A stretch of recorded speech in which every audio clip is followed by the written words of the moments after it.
안녕하세요.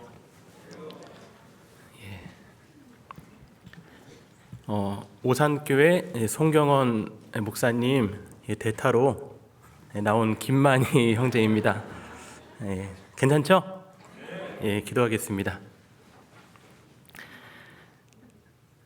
사랑과 은혜가 풍성하신 살아계신 하나님 아버지 감사합니다. 지옥 갈 수밖에 없었던 저희들에게 이 큰 복음을 깨닫게 하여 주시고 영원한 천국의 소망을 주신 하나님 진심으로 감사합니다. 저희가 받은 구원이 너무나도 큼을 잘 알고 있습니다. 그러나 아직도 구원받지 못한 사랑하는 가족들, 또 주변에 이뤄진 영혼들이 너무나도 많습니다. 주님 오실 날이 가까운 이 시대에 저희들 더욱 깨어서 하나님의 말씀을 전할 수 있도록 도와주시기를 원합니다. 구원받고 함께 즐거워하며 정말 영혼을 사랑하는 마음으로 저희들 살아갈 수 있도록 인도하여 주시옵소서. 저희를 통해서 또 전도의 문을 크게 열어주시고 또 앞으로 계획되어 있는 모든 집회와 또 상담 가운데 함께하여 주셔서 계속해서 구원받은 소문이 날 수 있도록 도와주시옵소서. 오늘 말씀 가운데 함께하여 주시고 말씀이 마음에 새겨지고 또 말씀을 행함으로 옮길 수 있도록 도와주시기를 원합니다. 병중에 있는 형제 자매님들 하나님께서 또 회복시켜 주시고 건강한 모습으로 또 함께 말씀과 교제 가운데 거할 수 있도록 인도하여 주시옵소서. 해외에서 또 복음을 전하고 계신 또 선교사님 가정 또 교회 위에 함께하여 주시고 또 동일한 은혜로 함께하여 주셔서 계속해서 복음의 역사가 크게 일어날 수 있도록 도와주시기를 원합니다. 오늘 이 시간도 온전히 하나님께 맡기고 의지합니다. 우리를 사랑하시고 우리를 구원하여 주신 예수님의 이름으로 기도합니다. 아멘. 마가복음 2장 찾아보겠습니다.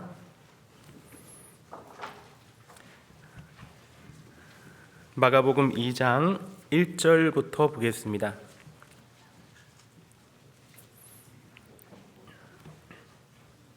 마가복음 2장 1절부터 제가 읽어드리겠습니다. 마가복음 2장 1절입니다. 수일 후에 예수께서 다시 가버나움에 들어가시니 집에 계신 소문이 들린지라 많은 사람이 모여서 문 앞에라도 용신할 수 없게 되었는데 예수께서 저희에게 도를 말씀하시더니 사람들이 한 중풍병자를 4사람에게 메워 가지고 예수께로 올세 무리를 인하여 예수께 데려갈 수 없으므로 그 계신 곳에 지붕을 뜯어 구멍을 내고 중풍병자의 누운 상을 달아내리니 예수께서 저희의 믿음을 보시고 중풍병자에게 이르시되 소자야 네 죄사함을 받았느니라 하시니 어떤 서기관들이 거기 앉아서 마음에 의논하기를 이 사람이 어찌 이렇게 말하는가 참남하도다. 오직 하나님 한 분 외에는 누가 능히 죄를 사하겠느냐. 저희가 속으로 이렇게 의논하는 줄을 예수께서 곧 중심에 아시고 이르시되 어찌하여 이것을 마음에 의논하느냐. 중풍병자에게 내 죄사함을 받았느니라 하는 말과 일어나 내 상을 가지고 걸어가라 하는 말이 어느 것이 쉽겠느냐. 그러나 인자가 땅에서 죄를 사하는 권세가 있는 줄을 너희로 알게 하려 하노라 하시고 중풍병자에게 말씀하시되 내가 네게 이르노니 일어나 네 상을 가지고 집으로 가라 하시니 그가 일어나 곧 상을 가지고 모든 사람 앞에서 나가거늘 저희가 다 놀라 영광을 하나님께 돌리며 가로되 우리가 이런 일을 도무지 보지 못하였도다 하더라. 오늘 1절부터 12절까지 말씀을 읽었는데요. 주인공은 한 중풍병자입니다. 그리고 4명의 사람이 한 중풍병자를 데리고 예수님 앞으로 이렇게 온 내용인데요. 제목을 한 영혼을 살린 4사람의 믿음이라는 제목으로 말씀을 드리도록 하겠습니다. 방금 읽었던 말씀처럼요, 예수님이 계신 곳에 많은 사람들이 모였어요. 얼마나 많은 사람들이 모였냐면 성경에는 용신할 수 없게 되었는데 라고 2절에 말씀하고 있죠. 2절 한번 보시면 많은 사람이 모여서 문 앞에라도 용신할 수 없게 되었는데, 그때 예수님은 무엇을 하셨냐면 예수께서 저희에게 도를 말씀하시더니, 예수님께서 도를 말씀하셨고 많은 사람들이 모여서 용신할 수도 없게 되었다라고 말씀하고 있습니다. 용신이 뭔지 아시죠?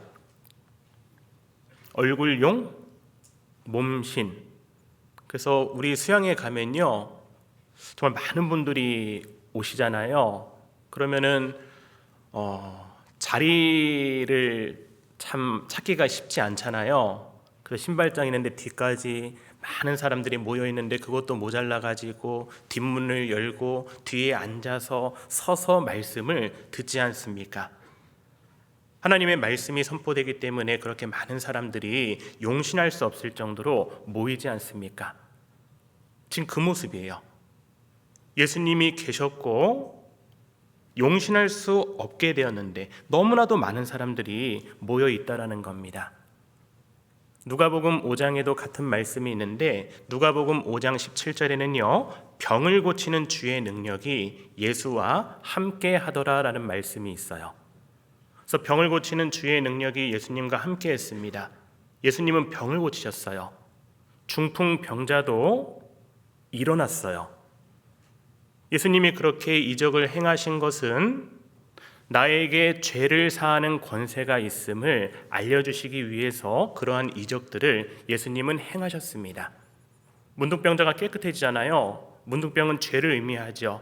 나에게 그 더러운 죄가 용서가 되는 그런 권세가 나에게 있음을 알게 하기 위해서 그런 일들을 그때 행하셨다라는 겁니다. 사람들은 많이 모여 있어요. 그때 6절입니다. 어떤 서기관들이 거기 앉아서 마음에 의논하기를, 서기관들이 있었어요. 마음에 이렇게 생각하는 거예요. 이 사람이 어찌 이렇게 말하는가, 참남하도다. 예수님께서 내 제사함을 받았느니라 라고 중풍병자에게 말씀하셨을 때 참남하도다. 오직 하나님 한 분 외에는 누가 능히 죄를 사하겠느냐. 믿지 않은 거예요. 근데 그것을 예수님은 아셨습니다. 8절입니다. 저희가 속으로 이렇게 의논하는 줄을 예수께서 곧 중심에 아시고 이르시되 어찌하여 이것을 마음에 의논하느냐.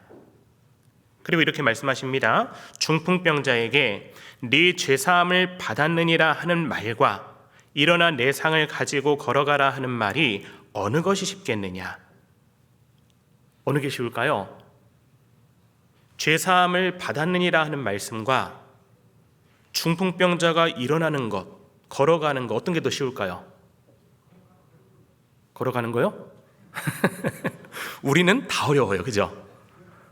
근데 예수님은요, 다 하실 수 있는 분이에요. 창조주 하나님이셔요. 인간의 생사화 복을 주관하시는 하나님께서 육신의 몸을 입고 오신 분이 예수님입니다. 예수님은 말씀만 하시면 중풍병자를 일어나게 하셔서 뛰어가게 하실 수 있는 분이 바로 예수님인 거예요. 그런데 죄를 사하는 것은 눈에 보이지가 않잖아요. 근데 죄를 사하기 위해서는 반드시 필요한 게 있어요. 예수님께서 십자가에 못 박혀 피를 흘리시고 돌아가셔야 됩니다. 반드시 예수님이 우리를 대신해서 대속물이 되셔야지만이 우리가 구원을 받을 수 있는 거예요. 예수님은 육신의 몸을 입고 이 땅에 오셨습니다. 우리와 똑같은 인간의 모습으로 오셨기 때문에 똑같은 고통이 있었어요. 그래서 십자가에 못 박혀 돌아가시기 전에 기도하시잖아요. 할만하시거든 이 잔을, 이 고통의 잔을 내게서 지나가게 하옵소서. 그러나 내 뜻대로 마옵시고 오직 아버지의 뜻대로 되기를 원하나이다. 죄를 사하는 그것을 위해서는 예수님이 반드시 희생하셔야 됐어요. 그렇기 때문에 이것이 훨씬 더 쉽지 않은 겁니다. 정말 사랑하셨기 때문에 오신 거예요. 그렇기 때문에 희생하신 겁니다. 근데 사람들은 그게 안 보여요. 10절입니다. 그러나 인자가, 여기서 인자는 예수님 자신을 말씀하고 있습니다. 인자가 땅에서 죄를 사하는 권세가 있는 줄을 너희로 알게 하려 하노라 하시고 중풍병자에게 말씀하시되 내가 내게 이르노니 일어나 내 상을 가지고 집으로 가라 하시니. 예수님이 중풍병자를 고치셨잖아요. 이것이 주된 목적이 아니고, 봐라, 내가 죄 사는 권세가 있지 않느냐, 내가 바로 하나님의 몸을 입고 오신 그 예수님이다, 이 세상의 구원자다, 그리스도다, 그거에 대한 도를 알려주고 싶었던 거예요. 근데 죄 사는 권세는 보이지 않았고 그것은 하나님만 할 줄 안다라고 생각했기 때문에 서기관들은요 속으로 의심했던 거예요. 근데 중풍병자가 고쳐진 거예요. 중풍병자는요 몸만 고쳐진 게 아니었습니다. 그 영혼도 고쳐졌어요. 예수님은 말씀하시죠. 소자야, 내 죄사함을 받았느니라. 그런 능력의 예수님, 그 앞에 많은 사람들이 모였지만 사람들의 마음은 다 달랐어요. 정말 병고침만 생각하고 온 사람도 있었고, 정말 영혼에 대한 갈급함이 있어서 온 사람도 있었고, 예수님에 대해서 따지려고 온 사람도 있었고, 많은 사람들이 있었어요. 아무튼 그 가운데에서는요 정말 영혼의 갈증을 느끼고 온 사람들이 있었다라는 겁니다. 많은 사람들이 모였을 때에는요 그냥 모이는 것이 아니고 소문이 났어요. 1절 보겠습니다. 수일 후에 예수께서 다시 가버나움에 들어가시니 집에 계신, 뭐가 들렸다고 했죠? 소문이 들린지라. 이렇게 많이 모일 수 있었던 이유가 뭐냐면 소문이 들렸던 거예요. 내가 구원받은 거 생각해 보십시오. 어떻게 구원받았습니까? 소문 듣고 왔잖아요. 누군가가 나에게 전해준, 정말 소문을 내준 그 예수님의 크신 사랑에 대해서 한번 들어보자고, 우리의 인생이 완전히 바뀔 거라고 그렇게 간절한 마음으로 소문내준 누군가가 있었기 때문에 나도 이 자리에 왔고 그리고 구원받을 수 있었습니다. 우리는요 소문내야 돼요. 우리 형제자매님들, 성경 믿으시죠? 성경에는 지옥과 천국에 대한 얼마나 많은 말씀들이 있습니까? 그 사랑의 예수님께서 지옥에 대해서 많은 말씀을 하셨잖아요. 천국에 대한 말씀도 많죠. 근데 우리가 실제로 천국을 한번 가보고 지옥을 가본다면 어떻게 살까요? 며칠도 아니야, 딱 1분만 경험한다면요 뭐 할까요? 소문내지 않겠습니까? 그리고 지금이 어느 시대냐면요 소문내야 될 시대에 우린 살고 있어요.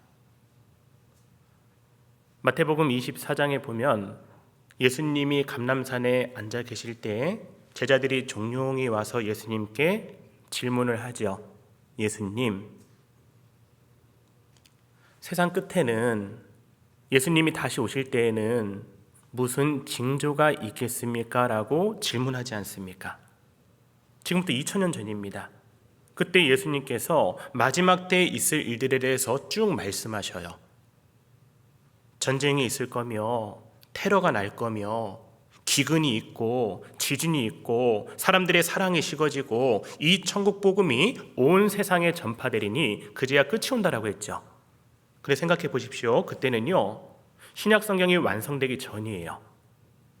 지금은요 신약 성경이 완성되기도 전에 이 천국 복음이 온 세상에 전파되리니 그제야 끝이 온다라고 했는데, 그 당시에 이 천국 복음이 온 세상에 전파될지 누가 알았겠어요?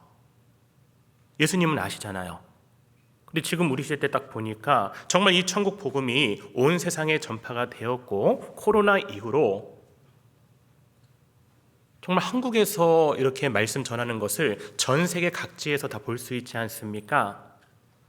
이 천국 복음이 온 세상에 전파가 되었고, 그리고 앞으로 몇 년 후에는요, 전 세계 모든 언어로 성경이 다 번역이 된다라고 합니다. 누가복음 21장에는요, 온역에 대해서 말씀하고 있죠. 온역은 전염병입니다. 마지막 시대가 되면 전염병이 많이 일어난다라고 했어요.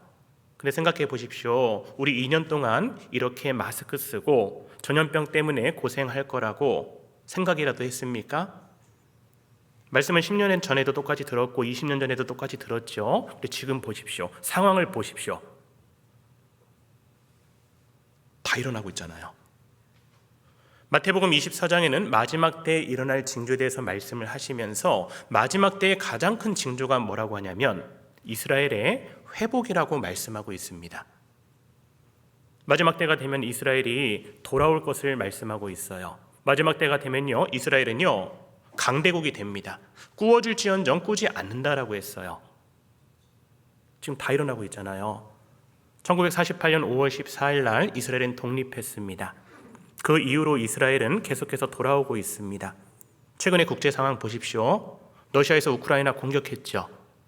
크림반도 공격했을 때 우크라이나에 사는 유태인들이 많이 돌아갔습니다. 다시 러시아에서 또 우크라이나를 공격했습니다. 지금 보십시오. 얼마나 많은 유태인들이 이스라엘로 돌아가고 있는지. 그런 기사들이 우리 앞에 현실로 보여지고 있어요. 다 돌아간다고 했거든요. 우크라이나에서 자리 잡고 살려고 했던 사람들이 다 돌아가고, 미국, 유럽에 있는 유태인들이 지금 반유대주의 때문에 계속해서 돌아가고 있어요. 유대인들은 강한 나라가 된다라고 했죠. 꾸어줄지언정 꾸지 않을 거다. 정말 그렇게 되지 않았습니까? 전 세계에 빚더미에 앉았잖아요. 대부분의 나라가 빚입니다. 코로나 2년 동안 빚이 더 많아졌습니다. 근데 돈 번 사람은요, 유태인밖에 없어요. 백신을 만든 사람들이 유태인이죠. 화이자 회장이 유태인이고, 모더나, 그리고 그 백신을 만든 사람들이 유태인이에요. 2년 동안 76조를 벌었답니다. 엄청난 돈을 벌고 있어요. 그리고 그 전쟁과 모든 그 백신과 모든 중심에 누가 서 있습니까? 이스라엘이 서 있잖아요. 지금 우크라이나와 러시아가 이렇게 전쟁을 할 때 계속 우크라이나에서는 이스라엘에서 좀 중재를 해가지고 이스라엘 예루살렘에서 같이 우리 회담을 하자 뭐 이런 얘기도 있잖아요. 근데 그거 아십니까? 우크라이나 대통령은 유대인이에요. 그 유대인이 뒤에서 계속 도와주는 거예요. 요즘 뉴스를 보면요, 곧 3차 대전이 일어날 것 같아요. 그럼 생각해 보십시오. 예수님이 마태복음 24장에 말씀하신 내용은 지금부터 2000년 전에 하신 말씀이고, 예수님 오시기 전에 징조는 다 일어났어요. 그리고 7년 환란 때 일어날 일들, 마지막 적그리스도가 나타나서 오른손이나 이마에 표를 받게 하고 이 표를 가진 자 외에는 매매를 못하게 해요. 그때가 되면 통제시대가 됩니다. 통제시대를 가기 위해서 이번에 코로나로 인해서 한번 예행 연습한 거예요. 강한 정부가 되었습니다. 다 통제하려고 합니다. 정부에서 말하면 이제 다 따라가야 돼요. 7년 환란의 중반기가 되면은 적그리스도가 나타나서 전 세계를 다 다스릴 거예요.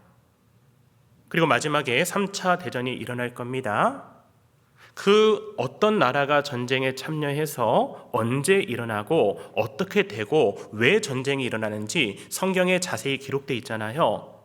그러한 모든 것들이 다 준비가 됐잖아요, 지금. 그럼 어떻게 살아야 할까요?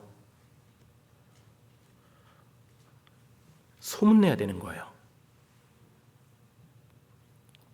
지금 어느 시대냐면 축구가 전반전 끝나고 후반전 끝났어요. 근데 우리가 2대1로 지고 있어요. 그럼 어떻습니까? 마음이. 좀 빨리 막 공격했으면 좋겠잖아요. 근데 공격할 생각이 없어요. 왜? 너무 힘들어요. 포기했어요. 앉아 있어요. 뒤로 백패스하고 있어요. 보는 관중들 얼마나 답답하겠습니까? 하나님이 우리 보실 때 우리가 소문내지 않고, 우리가 주저앉아 있고, 우리가 낙심만 하고 있고, 우리가 마음으로 생각만 하고 있으면 얼마나 답답하겠어요. 어떻게든 한 골 넣으려고 상대편 골대에다가 그냥 뻥뻥 차가지고 어떻게든 우겨 넣어야 되잖아요. 지금 우리가 그런 시대에 살고 있습니다. 마태복음 24장의 마지막 징조에 대해서 쭉 말씀하시면서, 그리고 25장에 열처녀의 비유에 대해서 말씀하고 있잖아요. 그들이 뭐 하고 있었습니까? 다 졸며 잔다라고 돼 있어요. 왜요? 신랑이 오심이 더딤을 보고.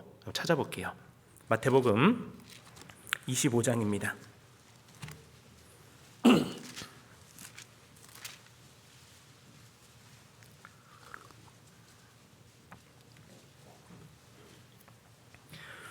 마태복음 24장은 마지막 때의 징조에 대해서 말씀하고 계시고, 그리고 25장 5절에 보시면 신랑이 더디 옴으로, 졸며 자는 게 아니고 다예요. 다 졸며 잘세. 그래서 우리는요, 정말 졸며 자면 안 돼요. 우리는요, 정말 마지막 때에 소문을 내야 됩니다. 우리 로마서 13장 말씀은 많이 찾아서 아마 외우셨을 거예요. 자다가 깰 때가 벌써 됐다라고 하잖아요. 한번 찾아볼게요. 로마서 13장.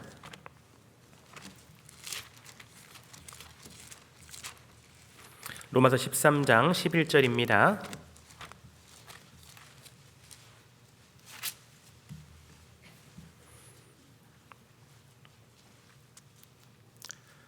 또한 너희가 이 시기를 알거니와 자다가 깰 때가 벌써 되었으니. 지금은 잘 때가 아니고요, 깰 때가 벌써 된 겁니다. 이는 이제 우리의 구원이 처음 믿을 때보다 가까웠음이니라. 그렇잖아요.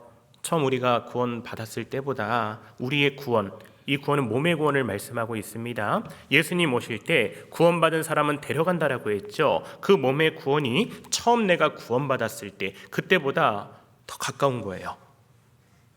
밤이 깊고 낮이 가까웠으니 그러므로 우리가 어둠의 일을 벗고 빛의 갑옷을 입자. 낮에와 같이 단정히 행하고 방탕과 술 취하지 말며 음란과 호색하지 말며 쟁투와 시기하지 말고 오직 주 예수 그리스도로 옷 입고 정욕을 위하여 육신의 일을 도모하지 말라.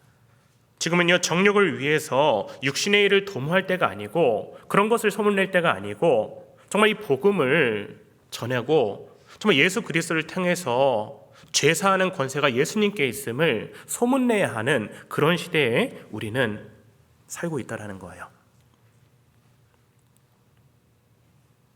디모데후서 4장 2절에 보면요, 너는 말씀을 전파라고 했죠. 때를 얻든지 못 얻든지 항상 힘쓰라.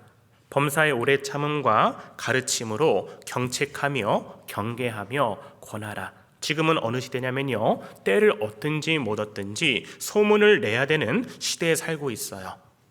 에스겔 2장 7절에 보면요, 그들은 심히 패역한 자라. 듣든지 아니 듣든지 너는 내 말로 고할지어다. 지금은 어느 시대에 우리가 살고 있냐면 듣든지 아니 듣든지 소문을 내야 되는 그런 시대에 우리는 살고 있다라는 겁니다. 예수님이 계심을 보고 사람들은 소문을 냈어요. 많은 사람들이 그 자리에 모였고 예수님께서는 도를 말씀하셨습니다. 본문 말씀 돌아갈게요. 마가복음 2장 3절입니다. 마가복음 2장은 표시해 두시면 좋겠습니다. 마가복음 2장 3절입니다. 사람들이 한 중풍 병자를 네 사람에게 메워 가지고 예수께로 올세 무리를 인하여 예수께 데려갈 수 없으므로 그 계신 곳에 지붕을 뜯어 구멍을 내고 중풍병자의 누운 상을 달아 내리니. 참, 이 중풍병자는 복 있는 사람이에요. 그 예수님에 대한 소문이 정말 소망 없이 살아가는 한 중풍병자에게까지 들렸던 겁니다. 중풍병자를 데려왔던 4명의 사람이 얼마나 간절한 마음으로 그 사람을 위해서 기도하고 얼마나 간절한 마음으로 그 마음밭가리를 했겠어요. 정말 불쌍해 보였을 거예요. 그렇게 살아가는 모습 보면서, 아무 소망 없이 살아가는 모습 보면서 너무 불쌍해 보였을 거예요. 얼마나 많은 말 했겠습니까? 예수님께 갑시다. 가기만 하면은 소망이 생겨요. 자기 간증했을 거예요. 저도 예전에는요, 당신처럼 몸이 이렇게 불편하지 않았지만 정말 힘들었어요. 소망 없이 살았어요. 이 세상 것을 다 가져봐도 저는 갈증났어요. 그런데 예수님을 통해서 저에게는 엄청난 소망이 생겼고 정말 마음 열고 가시면 됩니다. 정말 한 중풍병자를 위해서 계속 그런 말을 했을 거예요. 그리고 마음이 열렸겠죠? 그래요. 근데 문제가 있어요. 저는 그냥 중풍병자가 아니라 중증입니다. 저는 걸어갈 수도 없어요. 아무것도 할 수 없어요. 사람들이 뭐라고 했을까요? 괜찮아요. 그냥 갑시다. 저희가요, 차도 대기해 놨어요. 침상을 만들었어요. 거기가 누워만 계셔요. 저희가 예수님께 안내할게요. 당신이 하실 것은 열린 마음으로, 간절한 마음으로 예수님 앞에 가기만 하면 됩니다. 저희를 믿으세요. 한번 가보시라니까요. 인생이 바뀐다니까요. 얼마나 그런 얘기를 많이 했겠습니까? 그렇게 한 중풍병자가 갔던 거예요. 그 중풍병자가 왔을 때 그런 서기관들은 무슨 생각했을까요? 왜 저런 사람을 데려왔나? 어떤 사람 무관심해요. 뒷짐지고 있는 거예요. 아이고, 사람들도 많은데 저 사람 왜 왔나? 불편해했을 거예요. 그러나 4명은 달랐어요. 그 영혼이 얼마나 귀한 줄 알았고, 그렇기 때문에 그 영혼을 예수님 앞에까지 데려간 거예요. 왜 그렇게 했을까요? 나도 사랑을 받았기 때문이에요. 나도. 여호와께서 내게 주신 모든 은혜를 무엇으로 보답할꼬? 그 마음이 있었던 거예요. 나도 저 사람이랑 똑같은 사람이었는데, 내가 엄청난 소망을 얻었는데 내가 전해야지. 저 사람 저렇게 살고 있는데 지옥 가면 어떡하나? 얼마나 비참한 인생인가? 그 사람을요, 불쌍히 여기는 마음이 있었던 거예요. 믿음의 선진들 생각해 보십시오. 영혼을 불쌍히 여기는 마음이 있었던 거예요. 한 영혼에 자신의 모든 것을 바치는 거예요. 우리도 그렇게 살아가지 않습니까? 정말 중요한 일이 무엇입니까? 이 복음이잖아요. 정말 그 사람이 지옥에서 생명, 천국으로 옮겨지는 것, 우리가 원하는 것이 그거죠. 사도 바울도 그 마음에 그치지 않는 고통이 있었다라고 해요. 그 고통이 우리에게도 있잖아요. 로마서 9장 찾아볼게요.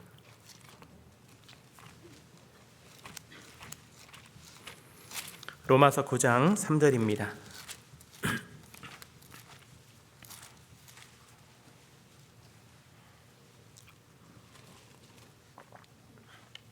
네, 9장 1절부터 볼게요.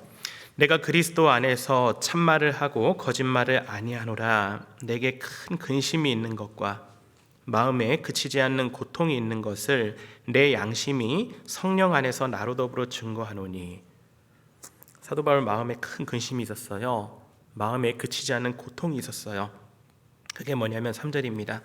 나의 형제 곧 고륙의 친척을 위하여 내 자신이 저주를 받아 그리스도에게서 끊어질지라도 원하는 바로라. 나의 형제 곧 고륙의 친척을 위하여 차라리 내가 저주받아서 내가 지옥 가더라도 그들이 구원받고 천국 가면 좋겠다라는 그런 마음이 있었던 거예요. 여기서 말씀하고 있는 나의 형제 곧 고륙의 친척은요, 유대인을 말합니다. 사도 바울은 그 유대인조차도 고륙의 친척처럼요, 그 영혼을 사랑했던 거예요. 왜요? 그게 하나님 마음이잖아요. 그리스도의 심장을 가지고 살았던 사람이 사도 바울이었습니다. 그렇기 때문에 그 영혼을 향한 뜨거운 열정이 있었고 정말 영혼을 사랑하는 그 마음이 있었던 거예요. 그래서 항상 큰 근심이 있었던 거예요. 평안하십니까? 구원받았으니까 평안하죠. 그래서 내가 소문을 낼 때는요, 분명히 다툼도 있고 구원받지 못하면 근심도 있는 거예요. 그게 이상한 게 아니에요. 사도 바울도 그렇게 살았습니다. 예레미야 보십시오. 예레미야는 이스라엘의 멸망을 부르짖었습니다. 거짓 선지자들은요, 멸망에 대해서 말하지 않아요. 평안하다고만 해요.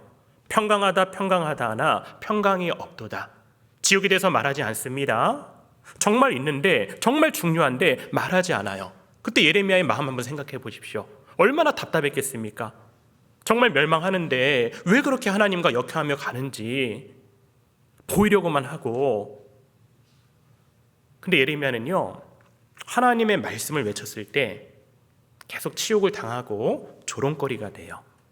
예레미야 20장 8절에서 9절에 보면요, 대저 내가 말할 때마다 외치며. 예레미야는요, 말할 때마다 외쳤어요. 소문을 냈던 사람이에요. 강포와 멸망을 부르짖으오니 여호와의 말씀으로 하여 내가 종일토록 치욕과 모욕거리가 됨이니이다. 여호와의 말씀을 전하는데 종일토록 치욕을 당하고 모욕거리가 되는 거예요.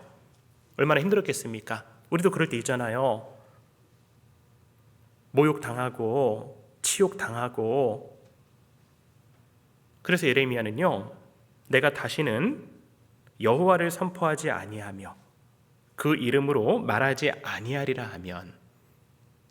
이럴 때 있잖아요. 우리도요, 이제 전도 못하겠다, 이제 소문 못 내겠다. 근데 거기서 끝난 게 아니었어요. 예레미야는요, 나의 중심이 불붙는 것 같아서 골수에 사무치니 답답하여 견딜 수 없나이다. 그게 우리 마음이잖아요. 나의 중심이 불붙는 것 같은 거예요. 골수에 사무치는 거예요. 답답한 거예요. 견딜 수 없는 거예요. 또 소문내잖아요. 그런 마음이 한 중풍병자를 데려갔던 네 사람의 마음이었다라는 겁니다. 중풍병자에게 마지막 기회일 수도 있다라는 생각에 소문을 내지 않을 수 없었던 거예요. 요한복음 9장 4절에 보면요, 때가 아직 낮임에 나를 보내신 이의 일을 우리가 하여야 하리라. 밤이 오리니 그때는 아무도 일할 수 없느니라. 예수님을 만날 만한 때가 있었던 거예요. 많은 사람들이 여호와를 만날 만한 때가 있는 거예요.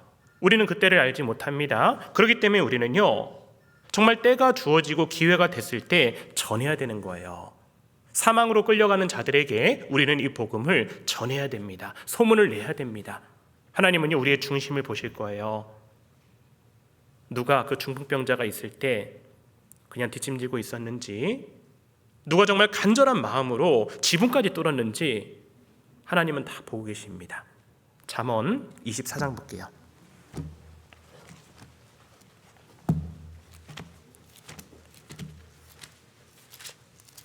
잠언 24장 11절입니다.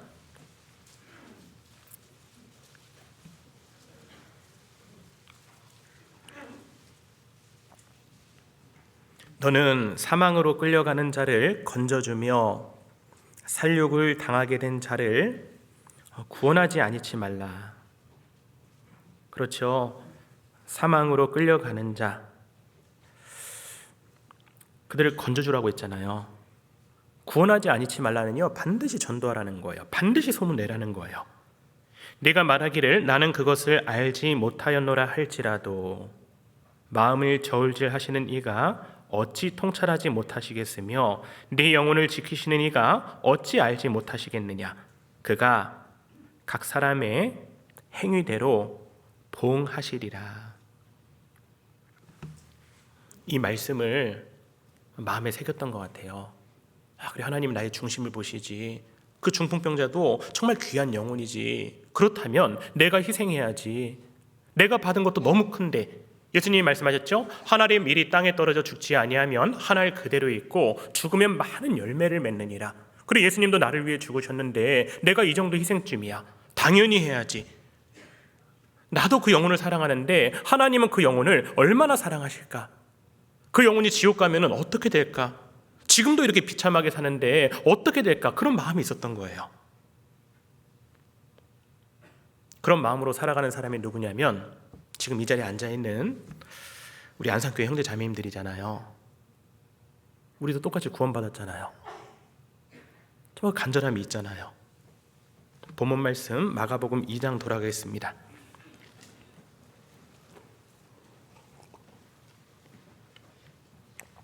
2장 5절입니다. 예수께서 저희의 믿음을 보시고 중풍병자에게 이르시되 소자야 내 죄사함을 받았느니라 하시니, 예수님께서는 믿음을 보셔요. 여기서 저희의 믿음이라고 했잖아요.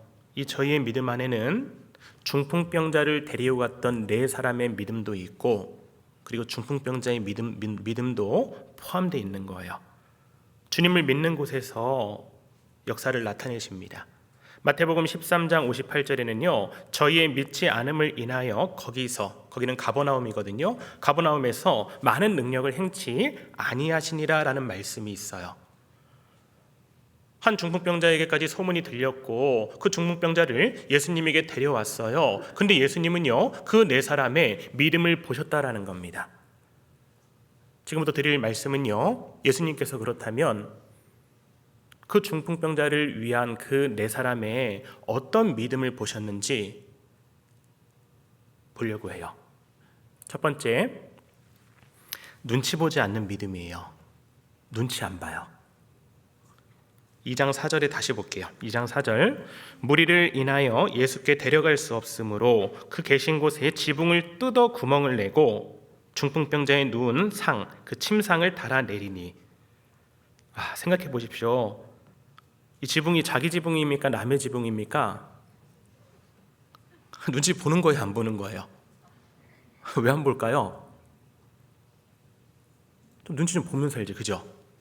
근데 왜 안 봤을까요? 그들은 알았던 거예요. 뭐가 더 중요한지 알았던 거예요. 진짜 중요한 것을 위해서 눈치 안 본 거예요. 우리 전도할 때 보면 좀 눈치가 봐질 때가 참 많잖아요. 근데 생각해 보십시오. 구원 받고 얼마 되지 않았는데 진짜 막 전도하시는 분들 보면요 눈치를 안 봐요. 옆에서 보면요 이렇게까지 할 수 있나 하는데 그렇게 하는데 역사가 일어나요. 왜 눈치 안 보는 거예요? 그 사마리아 여자 아시죠? 사마리아 여자가 우물가에 물 들어갔잖아요. 그리고 예수님을 딱 만나지 않습니까? 예수님이 그러시죠. 이 물을 먹는 자마다 다시 목마르려니와 내가 주는 물을 먹는 자는 영원히 목마르지 아니하리니. 예수님을 통해서 그 영원한 갈증이 해소가 되는 거예요. 사마리아 여인은요 그게 무슨 말인지 몰랐을 거예요. 근데 예수님이랑 대화를 하는 과정에서 예수님은 사마리아 여자의 모든 것을 알고 계셨던 거예요. 예수님이 사마리아 여자에게 이렇게 말씀하시잖아요. 내가 남편 5이 있었으나 지금 있는 자는 내 남편이 아니니 내 말이 참되도다. 여자가 가로되 주여 내가 보니 선지자로서이다. 예수님은 그 사마리아 여자의 모든 것을 알고 있었던 거예요. 남편이 5번째가 있었고 그리고 6번째 남편과 살고 있는데 계속 갈증 나는 거예요. 그럼 모든 상황을 알고 나서 내가 보니 선지자로서이다. 예수님이 메시아라는 것을 깨닫고 사마리아 여자는요 구원받잖아요. 물 들어왔다가 물동이를 버려두고라고 돼 있어요. 요한복음 4장 28절 이하에 보면요 여자가 물동이를 버려두고 동네에 들어가서 사람들에게 이르되 뭐라고 한 줄 아세요? 와보라, 와보라. 이는 그리스도가 아니냐. 예수님이 구원자라는 거예요. 그때 저희가 동네에서 나와 예수께로 오더라라고 했어요. 동네 사람들이 사마리아 여자에 대해서 평판이 좋았을까요? 안 그랬을 거예요. 저 여자 저렇게 살아가네. 마음속으로 그 사마리아 여자에 대해서 안 좋은 얘기를 할 수도 있었을 것 같아요. 근데 예수님을 만나고 구원을 받고 너무나 확신한 참 목소리로요, 와 보라 이는 그리스도가 아니냐라고 했을 때 그 말 한마디가 힘이 있었던 거예요. 만약에 사마리아 여자가요, 내가 갔는데 내 말을 누가 들어줄까? 나에 대해서 별로 안 좋게 생각할 텐데 나는 그런 여자인데 하면서 눈치 보면서 전하지 않았다면은 그들이 동네 사람들이 나와서 예수님에게 가지 않았을 거예요. 눈치 안 보는 거예요. 내가 그리스도를 만났기 때문에 눈치 안 보고 가는 겁니다. 베드로 보십시오. 베드로는요, 정말 그 예수님에 대해서 충성을 맹세했던 사람이었잖아요. 근데 어떤 상황이 딱 되니까 예수님이 십자가에 못 박혀 돌아가시기 전에 예수님을 3번 부인하잖아요. 슬슬 눈치 보지 않습니까? 비자가 와서 한 문을 지키는 여정이 와서 너 예수님과 함께 있지 않았냐라고 했을 때 나 모른다. 예수님을 부인하잖아요. 그랬던 예수님께서는요, 베드로에게 다시 오셨어요. 그리고 말씀하시잖아요. 요한복음 21장에 보면 네가 나를 사랑하느냐? 내가 주를 사랑하는 줄 주께서 아시나이다. 내 양을 치라. 나를 따르라. 그리고 나서 사도행전에 보면요, 베드로가 그때는요, 이제는 눈치 보지 않아요. 예수님이 십자가에 못 박혀 돌아가신 것이 자기를 위함인지 확실히 마음에 새긴 거예요. 너무 감사했던 거예요. 그리고 예수님이 말씀하시잖아요. 네가 젊어서는 스스로 띠뛰고 내 원하는 곳으로 다녔거니와 늙어서는 내가 팔을 벌리리니. 십자가에 못 박혀 죽을 것을 예수님이 말씀하셨잖아요. 이것은 하나님께 영광을 돌리기 위함이라. 그리고 사도행전에 보면요, 베드로가 힘있게 말씀 전해요. 편하게 전했습니까? 아니에요. 공회에서 핍박이 있었어요. 사도행전 4장 13절에 보면은 저희가 베드로와 요한이 기탄 없이 말함을 보고 그 본래 학문 없는 범인으로 알았다가 이상히 여기며 라는 말씀이 있어요. 기탄 없이 말하는 거예요. 하나님의 능력이 나타나는 겁니다. 이상히 여긴 거예요. 희한하게 말씀을 통해서 하나님의 역사가 일어나면 사람들은요, 이상히 여겨요. 우리도 그런 거 경험하셨을 겁니다. 구원받고 내가 복음을 전해요. 그러면 막 이상하게 여기는 거예요. 구원 받았다고 하면요, 구원 어떻게 받아? 교만하게 단단히 미쳤구만. 이상한 데 빠진 거 아니야. 이상히 여기는 거예요. 그때 베드로가 이상히 여기는 거에 눈치 보고 복음을 전하지 않았다면 복음의 역사가 그렇게 크게 일어나지 않았을 겁니다. 베드로를 통해서는. 근데 베드로는요, 그래도 전해요. 사도행전 4장 18절 20절에 보면은 그들을 불러 경계하여, 베드로와 요한을 불러서 경계했어요. 그리고 도무지 예수의 이름으로 말하지도 말고 가르치지도 말라 하니, 예수님의 이름으로 말하지 말고 가르치지 말라고 해요. 그때 베드로와 요한이 뭐라고 합니까? 하나님 앞에서 너희 말 듣는 것이 하나님 말씀 듣는 것보다 옳은가 판단하라. 우리는 보고 들은 것을 말하지 아니할 수 없다 하면서 전하잖아요. 보고 들은 게 확실하잖아요. 누가 뭐래도, 누가 이상히 여겨도 이게 너무 확실하니까 전할 수밖에 없는 거예요. 눈치 안 봤습니다. 3천이나 구원받고 구원받는 수가 날마다 더했어요. 초대교회에 엄청나게 복음 역사가 크게 일어납니다. 왜 그랬을까요? 눈치 안 보는 거예요. 우리가 눈치 보고 복음을 부끄러워하면요, 주님도 우리를 부끄러워할 거예요. 내가 아버지고 아들이 있는데 아들이 친구들한테 우리 아빠다 하면서 떳떳하게 얘기해야 좋은데 아빠가 부끄러운 거예요. 그래서 우리 아빠임을 속이는 거예요. 그럼 아빠가 얼마나 마음이 그러겠어요. 한번 생각해 보십시오. 우리 아버지가 대통령이라면 얘기 안 하겠습니까? 우리 아버지가 높은 위치에 있다면. 근데 하나님은요, 만왕의 왕이셔요. 이 세상에 많은 왕들이 있는데 그들은 하나님의 권세를 주신 거고 그들보다 더 높고 더 높고 더 높은 만왕의 왕이신 하나님이 계셔요. 눈치 볼 일 없잖아요. 로마서 1장입니다.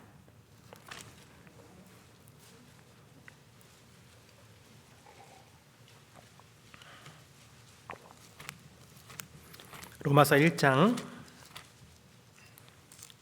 16절입니다.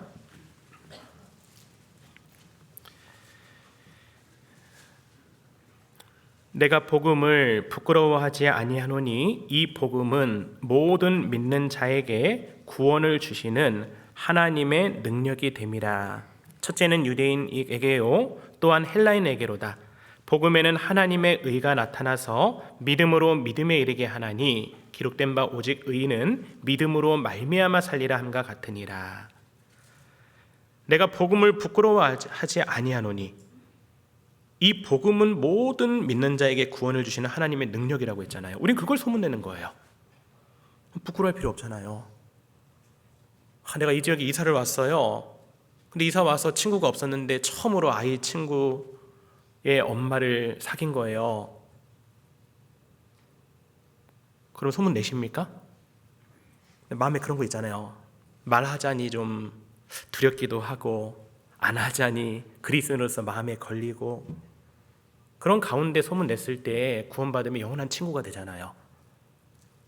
혹시 그분이 그것을 기다리고 있는, 정말 찾고 있는 영혼일 수도 있잖아요. 내가 눈치 봐서 구원 못 받은 사람들이 있을 겁니다. 그 브리스길라와 아굴라 부부 있죠. 야, 아볼로에게 전도한 거 보셔요. 아볼로가 어떤 사람입니까? 사도행전 18장에 보면요, 아볼로는 학문이 많고 성경에 능한 자라고 했어요. 학문이 많아요. 배운 게 많아요. 성경도 많이 압니다. 근데 문제가 뭐냐면 요한의 세례만 알 따름이라. 회개하는 세례, 그것만 알고요, 성령 세례, 구원받는 것은 몰랐어요. 그 말씀을 쭉 듣다 보니까 아닌 거예요. 그래서 브리스길라와 아굴라가 뭐라고 했어요? 일로 와보라고 하잖아요. 돌을 자세히 풀어가지고 아볼로가 구원받아요. 그리고 아볼로가 이전에 알고 있던 그런 성경에 관한 많은 지식들을 정말 이제 자신이 구원받고 복음을 전하는데 얼마나 힘있게 전합니까? 그 앞에는요, 브리스길라와 아굴라 부부의 눈치 보지 않고 전하는 그 믿음이 있었던 거예요. 코로나인데 전도해도 될까? 괜히 전도했다가 거절당하고 나 미워하면 어떡해? 우리가 다른 건 눈치 봐도요, 복음 전하는 데는 눈치 안 봐야 됩니다. 사람들이 아무리 미련하다라고 해도 왜 그렇게까지 하냐고 해도요, 이게 너무 확실하기 때문에 이렇게 해야 되지 않겠습니까? 중풍병자를 향한 그 4명의 눈치 보지 않는 믿음, 그 믿음을 예수님은 보셨어요. 그리고 두 번째는 포기하지 않는 믿음입니다. 아까 마가복음 2장 2절에 용신할 수 없게 되었는데, 사람들이 많이 있었다라고 하잖아요. 많은 사람이 있었는데 거기까지 가서 포기할 수도 있잖아요. 지금 때가 아닌가 봐요. 다음에 기회가 있겠지요. 다음에 하고 다시 중풍병자를 집에다 데려다 놓을 수도 있죠. 근데 그렇지 않았어요. 끝까지 포기하지 않았어요. 이 사람 기회가 지금 마지막일 수도 있는데 어떡하지? 사방이 막혀 있어요. 그럴 때 어디 봅니까? 위를 보잖아요. 위를 보니까 지붕이 있어요. 지붕 뜯어버린 거예요. 그 4명은요, 정말 그 영혼을 사랑했던 거예요. 포기하지 않았던 거예요. 생각했을 거예요. 하나님도 나를 포기하지 않았는데 내가 포기하면 되겠냐? 포기하지 않고 끝까지 전한 거예요. 그 불의한 재판관과 가부 얘기하시죠? 불의한 재판관은요, 사람을 무시하고 하나님 말씀도 안 듣는 사람이었잖아요. 가부가 날마다 찾아와서 자기의 원한을 풀어달라고 하잖아요. 그 과부 그 마음에 있는 그 원한을 불의한 재판관이 하도 번거롭게 하니까 풀어줘 버려요. 근데 하나님이요, 정말 우리가 원한을 갖고 포기하지 않고 그 영혼을 위해서 기도하고 전도하는데 하물며 하나님이 안 들어주시겠습니까? 포기하지 말라고 했어요. 누가복음 18장입니다.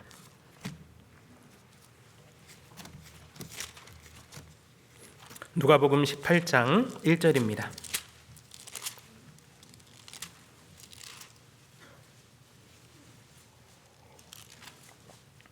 누가복음 18장 1절, 항상 기도하고 낭망치 말아야 될 것을 저희에게 비유로 하여. 항상 기도하고 낭망하지 말고 포기하지 마셔요. 가라사대 어떤 도시에 하나님을 두려워 아니하고 사람을 무시하는 한 재판관이 있었어요. 그 도시에 한 과부가 있어 자주 그에게 가서 내 원수에 대한 나의 원한을 풀어주소서 하되, 우리도 그 원한이 있잖아요, 마음에.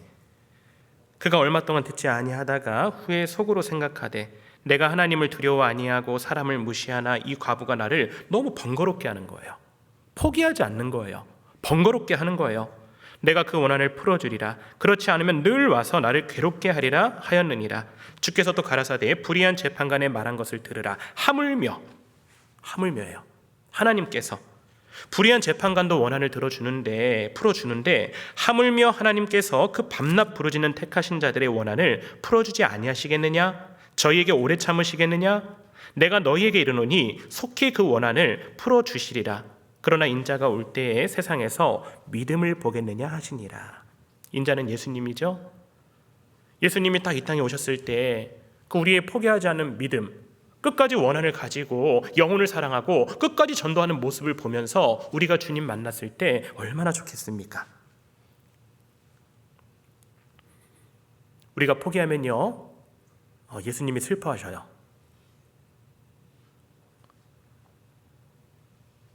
요한복음 11장에 보면은 그 죽은 나사로를 살리신 예수님에 대한 말씀이 나오잖아요. 그 나사로는 그 마리아와 마르다의 오라비라고 돼 있잖아요. 근데 그 나사로가 병이 들었어요. 예수님은 그 가정을 사랑했습니다. 그래서 예수님에게 청했을 때 예수님은 병 들었다함을 들으셨어요. 그리고 바로 가지 않으셨잖아요. 뭐라고 하시냐면 이렇게 말씀하십니다. 이 병은 죽을 병이 아니라 오직 영광을 위함이다. 하나님께 영광을 위함이다라고 말씀하셔요. 그때 마리아와 마르다는요, 속으로 생각했을 거예요. 그래, 예수님 말씀은 틀린 적이 없었어. 분명히 우리 오빠는 죽지 않을 거야. 괜찮을 거야. 근데 시간이 지나서 나사로는 죽었어요. 그 죽은 것도 예수님이 아셨어요. 근데 그때 안 가셨어요. 무덤에 있은 지 나흘이 되었을 때 가신 거예요. 그때 먼저 마르다가 막 뛰어오잖아요. 그래서 예수님에게 원망하잖아요. 예수님이 여기 계셨다면 내 오라비가 죽지 아니하였겠나이다. 근데 그 믿음이 있었던 마리아도 마찬가지였어요. 마리아가 가서 예수님에게 또 똑같이 얘기해요. 예수님이 여기 계셨다면 내 오라비가 죽지 아니하였겠나이다. 포기했던 거예요. 그때 예수님이 뭐라고 하시냐면 통분하셨다라고 돼 있어요. 그리고 예수께서 눈물을 흘리시더라. 왜 그랬을까요? 포기하는 모습 보고, 그 믿음 없음을 보시고 눈물을 흘리신 거예요. 요한복음 11장 찾아볼게요.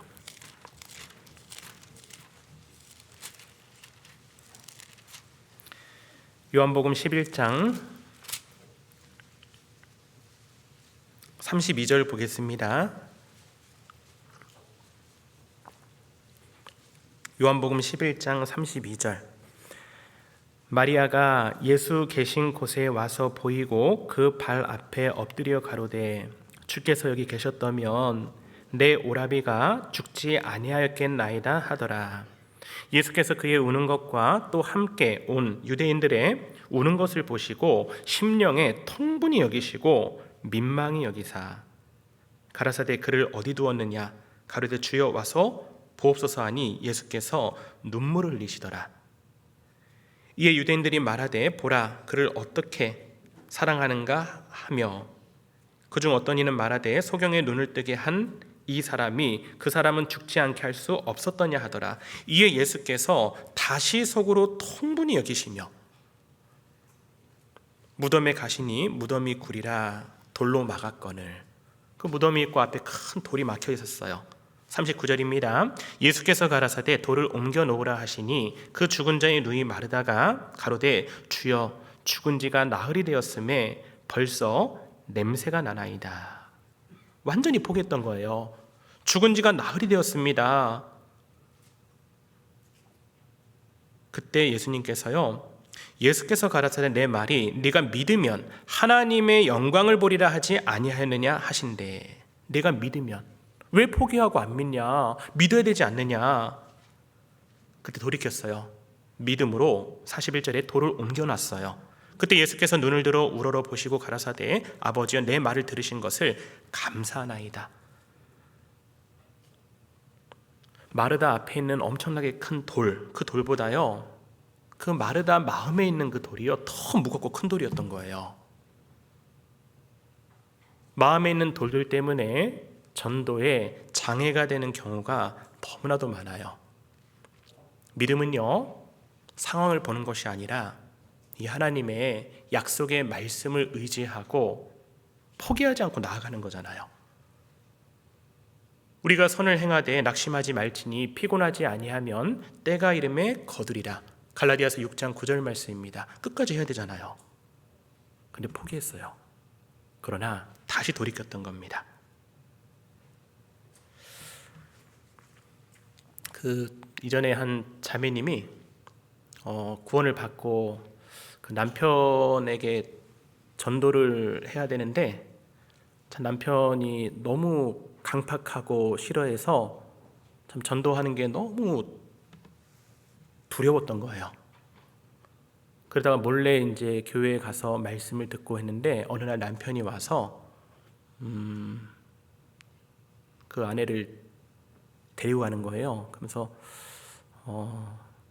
엄청나게 좀 사람들 있을 때 그래가지고 참 힘들었다라고 합니다.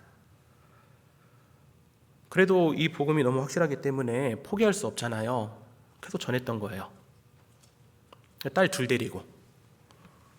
근데 어느 날 좀 말씀 듣고 집에 갔는데 그 집에 있는 그 액자 같은 거 있잖아요. 거실에 그 다 밑에 깨져 있었고 그 남편이 술을 안 마시는데 술을 갖다가 해가지고 그걸 막 마시면서 그때 남편의 눈이 너무 무서워 보였대요. 그리고 가만 안 놔두겠다고 하면서 막 따라오는데 그 딸 조그만 딸 둘 데리고 방 안에 들어가서 문 잠그고 좀 하나님께 기도했대요. 그리고 그 남편이 이제 갑자기 조용해서 보니까 쓰러졌어요. 그래서 보니까 뭐 이렇게 뭐 다른 이상이 있는 건 아니고 쓰러져가지고 이제 거기 방에다가 이렇게 뉘어가지고 이제 그 깨진 유리 조각을 쭉 이렇게 주스면서 그렇게 눈물이 나더래요. 그래서 거기서 속으로 하나님께 엄청 기도했대요. 하나님, 정말 이 남편 이런 모습 정말 변화되게 해달라고, 꼭 구원받게 해달라고 그런 간절한 마음으로 기도했답니다. 그렇게 오랜 세월을 보낸 거예요. 그리고 나서 조모임 때 이제 간증을 하는 거예요. 웃으면서 드디어 우리 남편이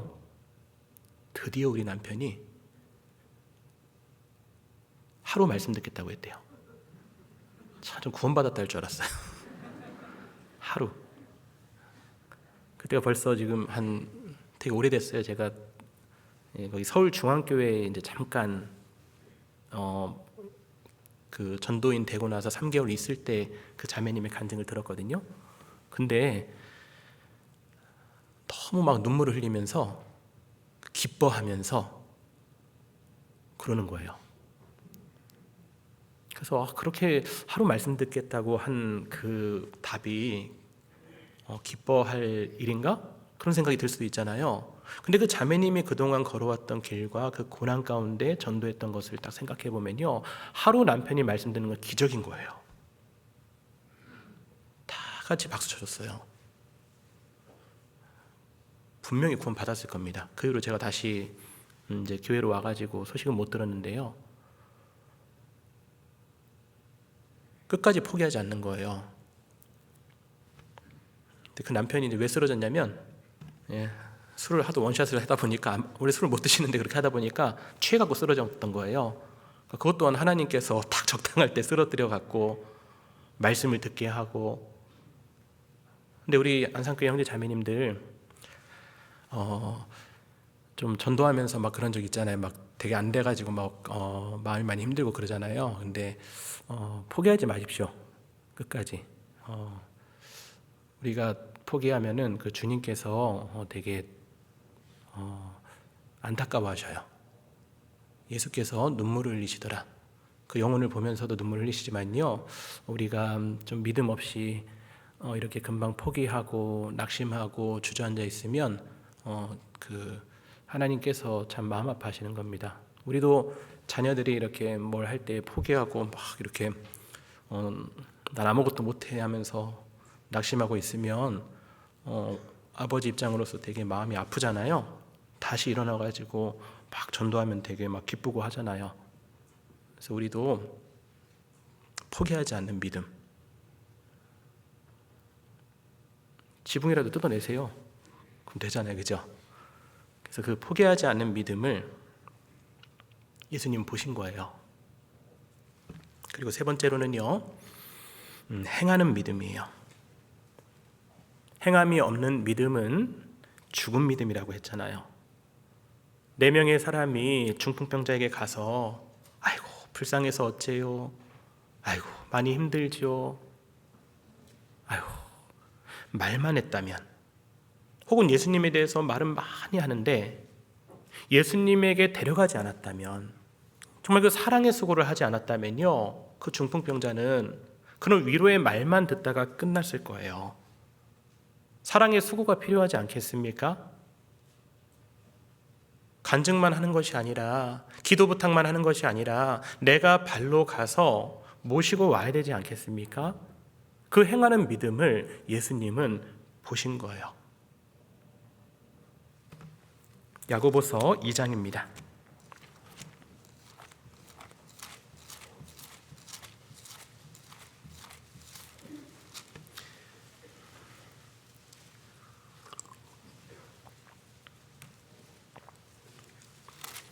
야고보서 2장 15절입니다.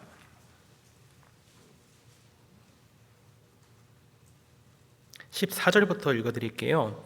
내 형제들아, 만일 사람이 믿음이 있노라 하고 행함이 없으면 무슨 이익이 있으리요? 그 믿음이 능히 자기를 구원하겠느냐? 만일 형제나 자매가 헐벗고 일용할 양식이 없는데 너희 중에 누구든지 그에게 이르되 평안히 가라, 더웁게 하라, 배부르게 하라 하며 그 몸에 쓸 것을 주지 아니하면 무슨 이익이 있으리요? 이와 같이 행함이 없는 믿음은 그 자체가 죽은 것이라. 혹이 가로되 너는 믿음이 있고 나는 행함이 있으니 행함이 없는 네 믿음을 내게 보이라. 나는 행함으로 내 믿음을 내게 보이리라. 정말 우리가 불쌍한 사람이 육신의 양식도 이렇게 없으면 불쌍하지만 그 영혼의 양식을 모르고 지옥 갈 영혼들 너무 불쌍하잖아요. 근데 그들에게 정말 중요한 것이 먼저는 주님의 사랑을 깨닫게 하는 거지 않습니까? 근데 우리가 말로만 한다면 구원받을 수 없어요. 내가 발로 전해야지만이 구원받는 겁니다. 내가 지금 이 자리에 있는 거 한번 생각해 보세요. 누군가가 나에게 말로만 했습니까? 아니잖아요. 같이 가자고 찾아온 발이 있었고 사랑의 수고가 있었기 때문에 내가 지금 이 자리에 있지 않습니까? 그 한 중풍병자를 데리고 왔던 그 4사람의 그 발이 하나님 보실 때 정말 아름다운 거예요. 로마서 10장 15절에는요, 보내심을 받지 아니하였으면 어찌 전파하리요? 기록된 바 아름답도다. 좋은 소식을 전하는 자들의 발이여 함과 같으니라. 좋은 소식을 전하는 자들의 입이 아니고 좋은 소식을 전하는 자들의 발이라고 말씀하셨어요.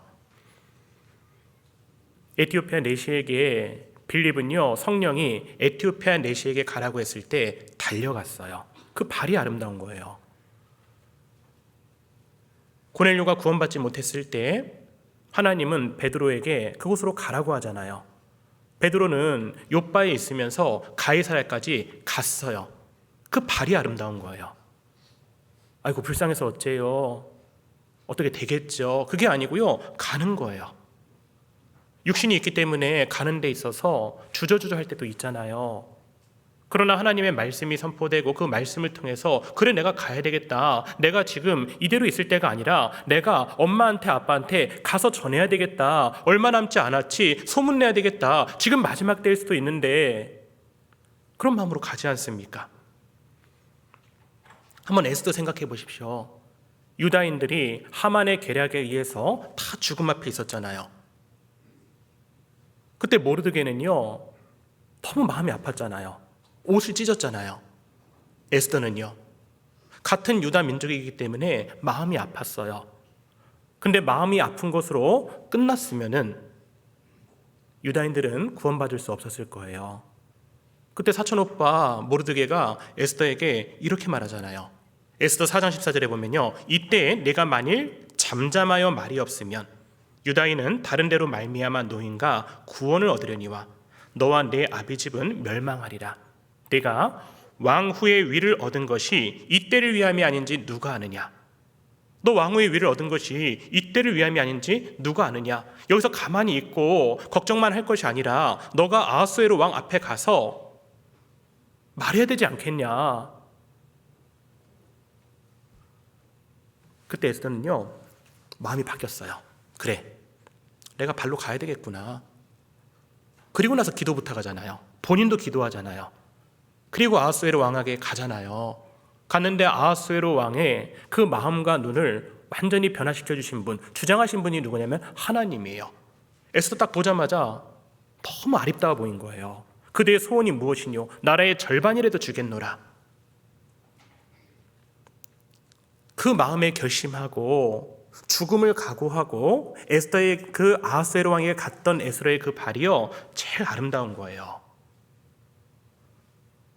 하나님은 그 발을 보십니다. 그 행동을 보셔요. 행하는 믿음. 그리고 네 번째로는요 협력하는 믿음이에요. 4명의 사람이 한 명의 중풍병자를 위해서 같이 협력했어요. 침상에 데리고 올 정도면 중증인 거예요. 그 사람을 4명이서 같이 보조를 맞춰서 같이 밭갈이하고 같이 데리고 왔잖아요. 그럼 생각해 보십시오. 4명이 막 같이 뛰어요. 근데 그때 한 명이 포기해요. 나 너무 힘들어서 못하겠어요 하고 한 명이 손 놔버려요. 그럼 앞에 2명, 뒤에 1명 막 갑니다. 또 힘들어요. 한 명이 나요. 앞에 1명, 뒤에 1명 또 힘들어요. 열정 있는 한 명은 내가라도 할 거야 해서 업고 가요. 근데 앞까지 갔어요. 가니까 웬걸 용신할 수 없을 정도로 너무 많아요, 사람들이요. 그때 혼자 갔으면 어땠을까요? 지붕 볼 생각도 안 했을 거예요. 포기입니다, 포기. 함께 마음을 같이 하고 함께 한 영혼을 위해서 기도하고 함께 밭갈이하고 함께 행하는 발, 그것을 보신 거예요. 우리도 그렇게 하잖아요. 구역에서 한 영혼이 전도 대상이면은 함께 기도하지 않습니까? 함께 차량 봉사도 하지요. 음식 대접도 해주지요. 말씀도 함께 듣고 구원받으면 너무 즐거워하고 마치 내 가족이 구원받은 것처럼 내가 구원받은 것처럼 같이 기쁘잖아요. 그게 교회 아닙니까? 우리 교회가 그러잖아요. 그 협력하는 믿음을 하나님 보셔요. 빌립보서 1장입니다.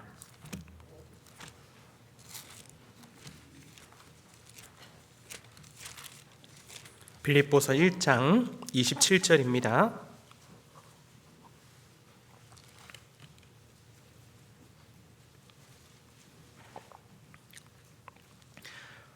오직 너희는 그리스도 복음에 합당하게 생활하라. 이는 내가 너희를 가보나 떠나 있으나 너희가 일심으로 서서 한 뜻으로 복음의 신앙을 위하여 협력하는 것과, 우리는요 일심 한 마음으로 한 뜻으로 우리가 할 것이 무엇이냐면요 복음의 신앙을 위해서 협력하는 거예요. 하나님의 초점이 어디에 맞춰져 있습니까? 그 죽어가는 영혼들에게 맞춰져 있잖아요. 그럼 우리도요 그 마음을 알고요 우리도 그 마음을 가지고 협력하는 거예요. 29절입니다. 그리스도를 위하여 너희에게 은혜를 주신 것은 다만 그를 믿을 뿐 아니라 또한 그를 위하여 고난도 받게 하심이라. 우린 믿고 구원받았어요. 전도함에 있어서는요, 또 고난도 있어요. 수고가 필요해요. 너희에게도 같은 싸움이 있으니 너희가 내 안에서 본 바요 이제도 내 안에서 듣는 바니라. 우리에게 같은 싸움이 있잖아요. 우리가 싸울 대상은 누굽니까? 사단 마귀잖아요. 우리 교회 안에 형제 자매님들이 나의 미움의 대상, 질투의 대상, 시기의 대상이 아니잖아요. 우리는 한 마음으로 전도하고 복음을 위해서 힘써야 하는 그런 믿음의 동역자들입니다. 근데 우리가 한 마음 되지 않고 우리가 마음이 나뉘어지면요, 전도 안 돼요. 근데 진짜 그 4명처럼요 같이 합심해가지고 한 영혼을 위해서 기도하고 전도하고, 그때 죄사함 받았을 때 얼마나 기뻤겠어요. 야, 역시 예수님이다. 우리도 그렇잖아요. 교회 안에서 한 명 구원받으면 얼마나 좋습니까? 그 영혼이, 한 영혼이 천하보다 귀한 것을 알기 때문에 얼마나 좋아요. 그렇게 협력하는 믿음을 보시는 겁니다.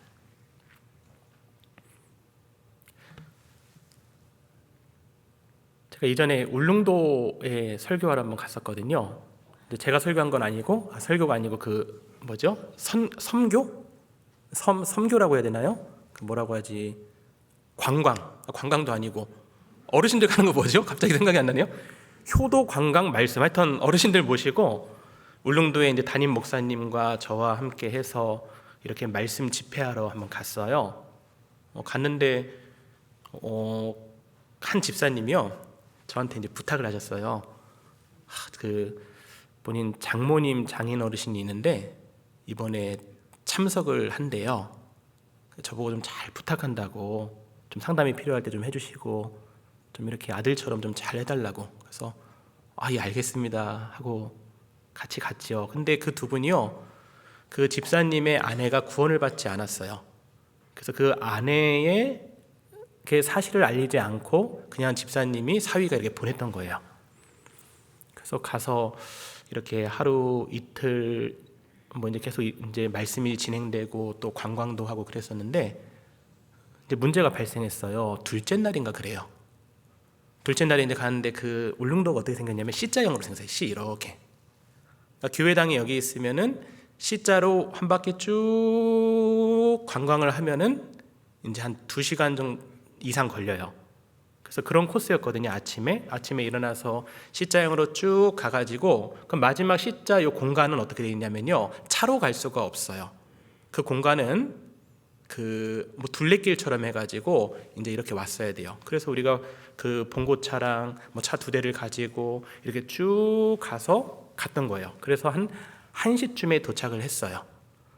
그 도착을 하고 나서 이제 거기서 어떻게 됐냐면 2대의 차는 몰고 다시 교회당 쪽으로 돌아와야 돼요. 그러면은 이분들은 그 둘레길을 1시간 반 정도 되는 둘레길을 내려와서 그리고 봉고차에 모시고 교회당으로 딱 가는 그런 코스였어요. 그럼 생각해 보십시오. 그 둘레길 평생 한번 가보는 거 가고 싶겠어요? 안 가고 싶겠어요? 가고 싶겠죠? 저 가고 싶겠어요? 안 가고 싶겠어요? 너무 가고 싶은 거예요. 근데 아무리 봐도 운전할 사람은 저밖에 없는 것 같은 거예요. 야. 그래서 일단 인증샷은 찍어야 되기 때문에 거기 입구에서 인증샷을 딱 찍고, 그리고 저랑 거기에 있는 봉사회장님이랑 같이 이제 차를 타고 가는데, 그러니까 1시간 반의 둘레길이기 때문에 돌아오는 것도 한 2시간 넘게 걸리는데 1시간 반으로 주파를 해야 돼요. 그걸 좀 얘기를 하고 가지. 저 따라오세요 하면서 막 엄청 빨리 가더라고요. 그러더니 운전을 하기 시작하는데 울릉도가 엄청 이렇게 꼬부라서 울렁울렁 돼요. 거기를 얼마나 빨리 달리는지 몰라요. 본인은 현지인이잖아요. 나도 둘레길 가고 싶은데 하면서 뒤에서 좀 중얼중얼거리면서 따라갔어요. 그래서 막 해갖고 저는 왜 이렇게 빨리 가는지 그걸 설명을 안 해줘서 그냥 하여튼 따라갔어요. 그리고 막 1시간 넘게 가가지고 도착지에 딱 왔어요. 근데 문제가 생긴 거예요. 한 분이 안 내려오신 거예요. 그래서 잘못 셌나? 우리 그 돼지 이렇게 세는 것처럼 없는 거예요. 나를 셌는데도 없어요. 그분이 누구냐면요, 그 집사님의 그 장인 어르신이 먼저 내가 가겠어 하고 사라지신 거예요. 그때 거의 80대였거든요. 그래가지고 그때부터 해서 이제 밥도 못 먹고, 그때부터 이제 제가 둘레길을 역으로 반대로 해서 하나님이 기도 부탁을 이루어 주셨어요. 얼마나 왔다 갔다 했는지 그때 거의 한 1시부터 했으니까 1시 지났으니까 하여튼 오후부터 해서 언제까지 했냐면 새벽 1시까지 했나? 수색을 한 거예요. 야, 다신 거기 가기 싫어요. 그래서 막 경찰도 오고 해경도 오고 119 구조대 오고 군인도 오고 산악 구조대도 오고 마을 주민도 오고 거기 울릉도에 있는 모든 사람들이 다 동원됐어요. 왜냐하면 그때가 세월호 사건이 터진 얼마 안 된 후였기 때문에 그런 사고가 되게 좀 민감했던 시절이었어요. 그리고 새벽 1시가 돼서 얼마나 무서운 줄 알아요? 거기 막 걸어다니면 되게 무서워요. 일단 그리고 정상에 가서 저랑 같이 수색했던 또 집사님이랑 해서 이제 그 장인어른의 그 집사님, 그러니까 그 실종된 분의 그 누구죠? 사위한테 전화를 했어요. 제가 너무 미안하잖아요. 저보고 잘 부탁드린다 했는데, 근데 그 사위는 이제 내일 오기로 했었던 거예요. 중간에 일 때문에. 그래서 전화를 해가지고 집사님 오지 마세요. 왜요? 그래요. 자리가 없어요. 무슨 자리가요? 잘 자리가 없어요. 그러니까 안 믿는 거예요. 우리가 잘 자리 없어도 칼같이 그냥 누워갖고 자는 사이거든요. 근데 이해가 안 가는 거예요. 그리고 그때 막 전화를 끊고 엄청 울었던 기억이 나요. 형제님 셋이서요 막 엉엉 울었어요. 새벽 1시에. 무서웠겠죠. 그리고 나서 이제 이 사실을 알게 되고 나서 난리가 났어요. 그리고 저희가 새벽 한 2시까지 해서 다시 내려와가지고 잠을 잤죠. 잠을 잠깐 한두 시간. 잠도 안 와요. 그리고 새벽 4시부터 다시 수색했어요. 그때 또 울릉도에는 모든 사람 다 왔어요. 한 마음으로 한 분 찾으려고 그렇게 돌아다녔습니다. 그리고 시간이 30시간이 지났어요. 이제는 또 어두워지는 거예요. 오후 5시가 되고, 그럼 이제는 어두워지면 어떻게 되냐면요, 이제 못 찾는 거예요. 그때 저에게 부탁했던 집사님도 들어오셔서 같이 또 수색하고, 그리고 나서 이제 포기를 했어요. 그리고 나서 이제 서로 이렇게 얘기했죠. 집사님은 거의 이제 아내와 엄청난 그 어려움이 있을 거다라고 얘기도 하고, 그래서 저희가 남아서 이제 이렇게 좀 정리하고 또 알려드리겠습니다 하면서 막 이렇게 회의를 하고 있는데 그때 전화가 왔어요. 야, 거의 해 지고 나서 거의 포기하고 있었는데 그때 전화가 왔는데 산악 구조대 대장님이 찾은 거예요. 야, 근데 이거 찾은 것도 또 되게 대단해요. 어떻게 찾았냐면 산악 구조대 대장님의 그 아내분이 그 안내소에서 일하시는 분이에요. 근데 다 해갖고 이게 못 찾아갖고 울릉도에 소문이 났을 거 아니에요. 그리고 나서 산악 구조대의 아내분이 그 남편한테 전화를 한 거예요. 사실은 어제 그맘때 전화가 왔었는데 거기 들어가지 말라고 한 그 와달리라는 그 지역에 누가 들어가도 되냐고 전화가 왔었대요. 그래서 안 된다고, 거긴 위험하다라고 했었대요. 혹시 그분이 거기 들어가지 않았을까요? 라고 했던 거예요. 그래서 황급히 거기를 가봤던 거예요. 가보니까 어르신이요, 거의 낭떠러지 바로 위에서 그 몸이 다 그 상처가 있어요. 거기서 찾은 거예요. 와, 얼마나 기뻤는 줄 알아요? 그때 또 울었어요. 야, 저녁에 어르신 못 찾아서 울고 이제는 기쁨의 눈물이 있죠. 야, 그 슬픔이 변하여 춤이 되게 하시는 하나님, 정말 슬픔의 눈물을 기쁨의 눈물로 바꿔주신 하나님. 그래서 막 집사님들이랑 같이 막 셋이서요 너무 좋아서 막 눈물 흘리고, 바로 이제 교회에도 전화해갖고 또 눈물을 흘리고, 또 총회에도 전화하고, 그리고 또 저기 울릉교회에도 전화하고, 울릉교회도 자매들도 기도하고 있었거든요. 그리고 모든 거기 왔던 뭐 산악 구조대, 뭐 소방대원들 전부 다 기뻐했어요. 그리고 나서 그 어르신한테 물어봤어요. 그 이후에 그때 전화하셨습니까? 안내소에 물어봤더니요, 안 했대요. 다른 사람이 했던 거예요. 야, 그때 저희는 깜짝 놀랐어요. 야, 이거 하나님이 하신 거다. 다른 사람에 의해서 그 전화를 안 했다면은 그런 제보가 안 들어왔고 그분은 돌아가신 거예요.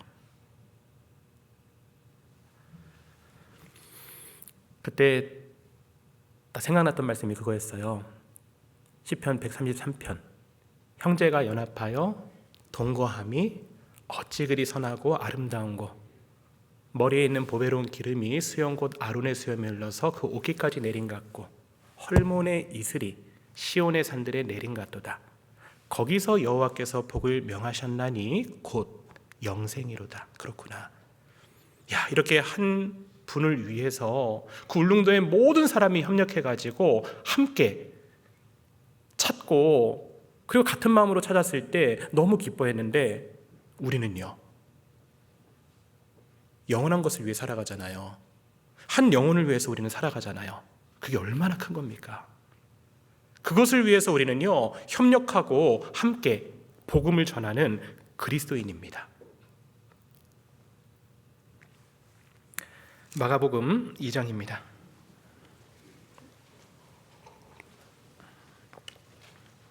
(5절입니다) 예수께서 저희의 믿음을 보시고 중풍병자에게 이르시되 소자야 내 죄사함을 받았느니라 하시니,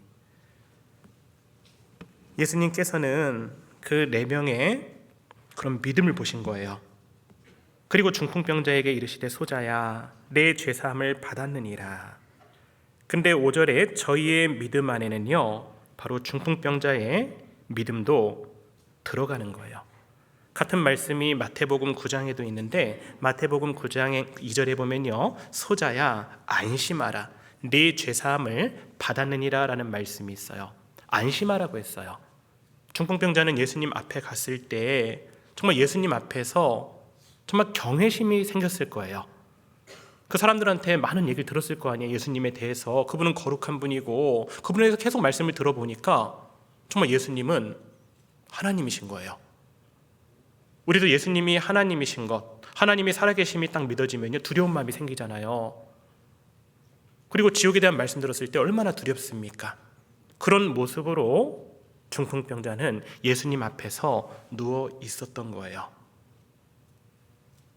그 간절한 그 중풍병자의 마음도 예수님은 보시고, 그리고 구원해 주신 거예요. 우리도 구원받았을 때 생각해보면 내가 죄 때문에 지옥 갈 수밖에 없었는데 예수님께서 말씀하셨잖아요. 다 이루었다. 우리의 죄를 과거, 현재, 미래죄까지 완전히 다 도말했다. 영원한 속죄, 영원한 구원에 대해서 말씀하셨잖아요. 그 다 이루었다라는 말씀이요, 나의 말씀이 되고 그게 나에게 엄청난 위로가 됐잖아요. 그 중풍병자에게 안심하라 내 죄사함을 받았느니라 라고 했을 때 너무 기뻤을 거예요. 그렇게 죄사함을 받고, 그리고 예수님께서는 중풍병자에게 일어나라고 하는 거예요. 11절입니다. 내가 내게 이르노니 일어나 내 상을 가지고 집으로 가라 하시니, 그가 일어나 그 상을 가지고 모든 사람 앞에서 나가거늘. 야, 얼마나 좋았겠어요. 건강을 회복하고, 그리고 죄사함도 받고 너무 좋았을 거예요. 그런 죄사함을 받는, 구원받는 일이 일어날 때 어떤 일이 일어나냐면 주변 사람들이 하나님께 영광을 돌리는 거예요. 주변 사람들이 얼마나 놀랐겠습니까? 야, 저렇게 중풍병자 일어나는 거 보니까 소자야 내 죄사함을 받았느니라 라고 했는데, 정말로 저분은 보니까 죄사하는 권세가 있는구나 보면서 깨달았을 거예요.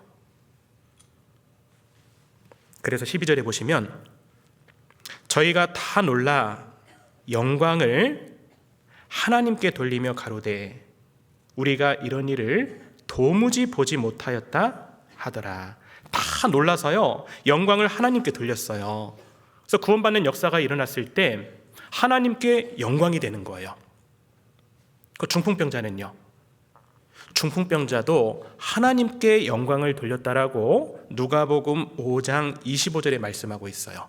누가복음 5장 25절에 보면요, 그 사람이 저희 앞에서 곧 일어나 그 누웠던 것을 가지고 하나님께 영광을 돌리며 자기 집으로 돌아가니. 상상이 가십니까?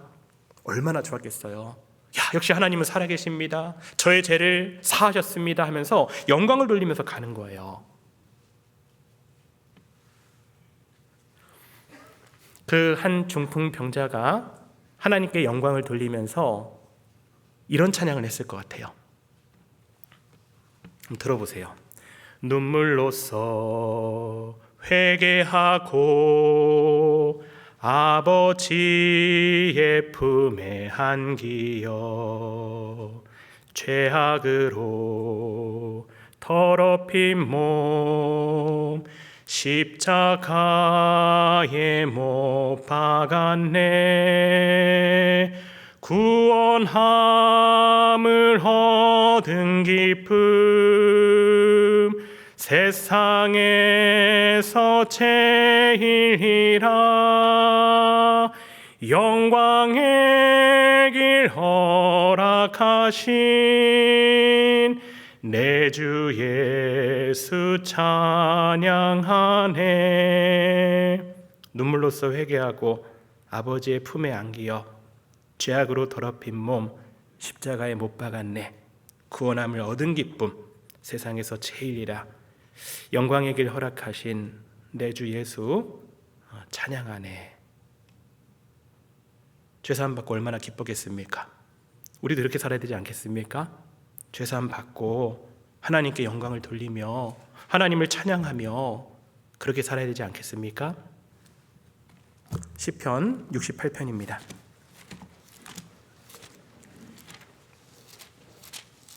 시편 68편 18절입니다. 시편 68편 18절.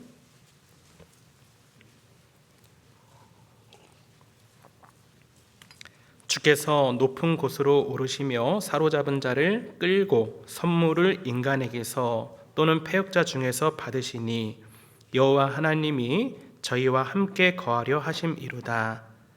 날마다 우리 짐을 지시는 주 곧 우리의 구원이신 하나님을 찬송할지로다. 우리는 구원 받았어요. 우리의 짐을 예수님께서 대신 지어주셨습니다.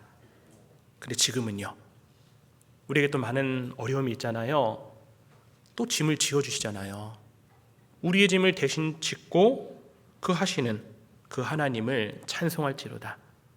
이 중풍병자는 그 인생이 완전히 바뀌었습니다. 그리고 하나님께 영광을 돌리고 하나님을 찬양하는 그런 사람이 되었어요. 오늘 한 영혼을 살린 네 사람의 믿음이라는 제목으로 말씀드렸습니다. 같이 기도하겠습니다.